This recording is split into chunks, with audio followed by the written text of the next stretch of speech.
మీరు నిష్ణాతులైన ఈఎస్ కానీ, సో అదే రకంగా ఈఆర్సిపి కానీ, ఇవి ఏ రకంగా ఉపయోగపడతాయి? గాల్ బ్లాడర్లో ఏదైతే పసర్ తయారయ్యి స్టోర్ అవుతుందో, గాల్ బ్లాడర్ పంప్ చేసినప్పుడు పసర్ నరం ద్వారా మనకి పేగులలోకి వస్తుంది.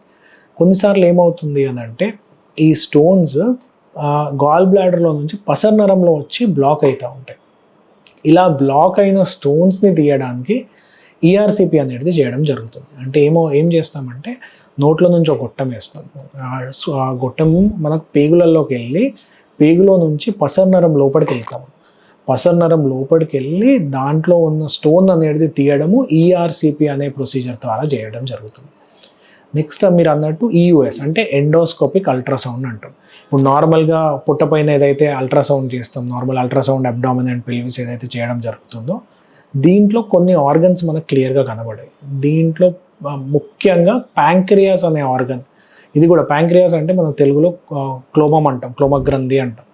సో ప్యాంక్రియాస్ అనేది మన కడుపు వెనుకల భాగంలో ఉండడంతో నార్మల్ అల్ట్రాసౌండ్ స్కానింగ్లో సరిగ్గా కనబడదు.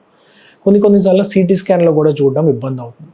అలాంటి సిచ్యువేషన్స్లో మనం ఎండోస్కోపిక్ అల్ట్రాసౌండ్ చేసి ప్యాంక్రియాస్లో ఏమైనా ప్రాబ్లం ఉందా, అక్కడ ఏమైనా గడ్డల్లాగా ఉన్నాయా, ఇప్పుడు అలా గడ్డలు మనకు వేరే స్కానింగ్లో కనబడినప్పుడు ఆ గడ్డ నుంచి ముక్క పరీక్ష తీయడము, ఇవన్నీ ఎండోస్కోపిక్ అల్ట్రాసౌండ్ ద్వారా చేయడం జరుగుతుంది.